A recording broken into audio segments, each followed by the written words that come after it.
भीमराव अम्बेडकर अमर रहे, श्रीराम साहब अमर रहे, साहब अमर रहे, पार्टी जिंदाबाद, गांधी जी जिंदाबाद, गांधी जी जिंदाबाद, जिंदाबाद। और सम्मान से निवेदन करूंगा कि मान्य बहन जी पोडियम में आए और हम सबको संबोधित करने की कृपा करें। मान्य बहन जी, बीएसपी के एक चुनावी जनसभा में इकट्ठा हुए पार्टी के सभी छोटे बड़े पदाधिकारी एवं कार्यकर्तागण, आज आप लोग देश में व यहाँ आपके उत्तर प्रदेश स्टेट में भी लोकसभा के लिए हो रहे आम चुनाव में अपनी पार्टी के उम्मीदवारों के समर्थन में मुझे सुनने के लिए यहाँ इकट्ठा हुए हैं, तो उसके लिए मैं आप सभी लोगों का हार्दिक दिल से आभार प्रकट करती हूँ। वैसे आप लोगों को ये मालूम है कि हमारी पार्टी कांग्रेस, बीजेपी व अन्य किसी भी विरोधी पार्टी तथा गठबंधन आदि के साथ मिलकर नहीं, बल्कि अकेले ही अपनी पार्टी के बलबूते पर पूरी तैयारी व दमदारी के साथ ये चुनाव लड़ रही है। इसके साथ ही हमने टिकट बंटवारे के मामले में भी सर्व समाज के लोगों को उचित भागीदारी दी है, जिनको कामयाब बनाने के लिए अपनी पार्टी के लोग पूरे जी जान से लगे हैं। हालांकि आज यहाँ आपकी इकट्ठा हुई अपार भीड़, खराब मौसम होने के बावजूद भी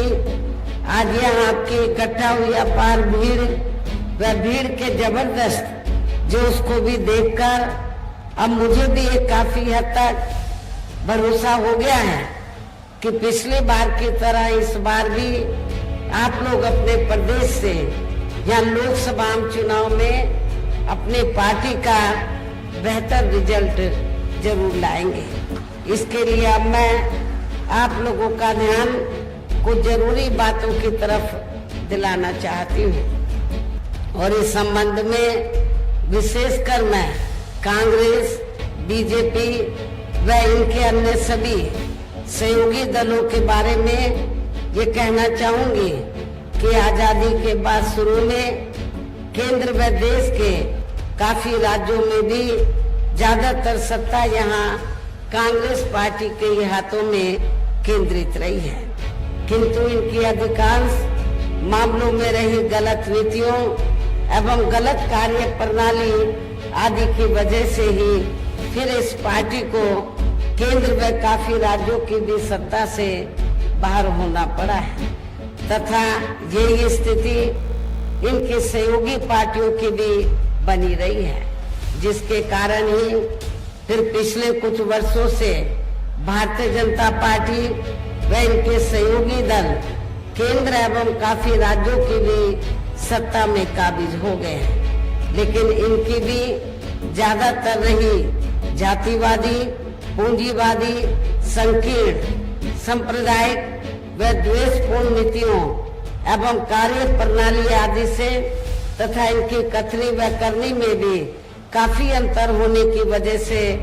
अब ऐसा लगता है कि इस बार ये पार्टी भी यानी कि भारतीय जनता पार्टी भी केंद्र की सत्ता में आसानी से वापस आने वाली नहीं है, बशर्ते यदि ये चुनाव इस बार फ्री एंड फेयर होता है तथा आम चर्चा के मुताबिक वोटिंग मशीनों में भी कोई गड़बड़ी आदि नहीं की जाती है और वैसे भी इस बार चुनाव में इनकी कोई भी पुरानी व नई चल रही नाटकबाजी, जुमलेबाजी व गारंटी आदि काम में आने वाली नहीं है, क्योंकि अब देश की जनता काफी हद तक इस बात को समझ चुकी है कि इनकी पार्टी ने अब तक देश के विशेषकर गरीबों, कमजोर तबकों, मध्यम वर्गीय एवं अन्य मेहनतकश लोगों को जो इन्हें अच्छे दिन दिखाने के असंख्य प्रलोभन भरे वायदे किए हैं तथा अनेकों हवाई व कागजी गारंटी आदि भी दी है, तो उनका जमीनी हकीकत में अभी तक इन्होंने लगभग 1/4 हिस्सा भी कार्य पूरा नहीं किया है। और तभी फिर यहाँ वास्तव में अपने देश के महान संतों, गुरुओं व महापुरुषों में भी विशेषकर महात्मा ज्योतिराव फुले, श्री छत्रपति शाहू जी महाराज, श्री नारायण गुरु, बाबा साहब डॉक्टर भीमराव अंबेडकर एवं मान्यवर श्री कांशीराम जी का अधूरा रहा सपना जरूर साकार हो सकता है, जिनको यूपी में हमारी पार्टी की रही सरकार द्वारा हर स्तर पर पूरा आदर सम्मान दिया गया है। इन्हीं खास बातों के साथ ही अब मेरा देश व आपके स्टेट के भी हित में, आपके क्षेत्र के भी हित में यही कहना है कि हमारी पार्टी ने या जिनको भी लोकसभा के लिए चुनाव के मैदान में उतारा है, जो आपके सामने मंच पर मौजूद भी हैं, तो उन्हें आपको जरूर, आप लोगों को जरूर कामयाब बनाना है, जिसके लिए यहाँ पार्टी के सभी स्तर के छोटे बड़े पदाधिकारी एवं कार्यकर्ता गण आदि पूरे जी जान से लगे हैं। और अब अंत में मेरा यही कहना है कि आप लोगों को वोट पड़ने वाले दिन यहाँ बीएसपी के अपने सभी लोकसभा उम्मीदवारों को, आपके क्षेत्र के बीएसपी के अपने सभी लोकसभा उम्मीदवारों को अर्थात श्रावस्ती लोकसभा की सीट से हमने श्री मुईउद्दीन अहमद खान उर्फ हाजी दद्दन खान को हमने चुनाव के मैदान में उतारा है। आप लोगों को ये मालूम है कि यहाँ पर मुस्लिम आबादी काफी ज्यादा है। दलितों के साथ साथ यदि मुस्लिम समाज के लोग अपना वोट नहीं बांटते हैं, एक तरफा बीएसपी के कैंडिडेट को दे देते हैं, तो दलित और पिछड़ों के साथ तो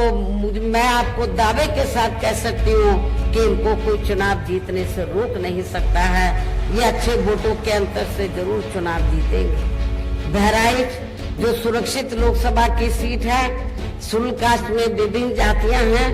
हमने यहाँ से श्री ब्रजेश कुमार सोनकर को चुनाव के मैदान में उतारा है। ये पढ़े लिखे आपके साथी हैं, इनको भी आपको कामयाब बनाना है। कैसरगंज लोकसभा की सीट से अपर कास्ट समाज में से खासकर ब्राह्मण समाज से हमने श्री नरेंद्र पांडे को अपना प्रत्याशी बनाया है। गोंडा लोकसभा की सीट से हमने श्री सौरभ कुमार मिश्रा को चुनाव के मैदान में उतारा है। इनकी भी आबादी, कैसरगंज गोंडा में ब्राह्मण समाज की आबादी काफी ज्यादा है। यदि ब्राह्मण समाज के लोग अपना वोट बांटने की बजाय बीएसपी के अपने उम्मीदवारों को दे देते हैं, तो फिर ये भी जरूर कामयाब होंगे।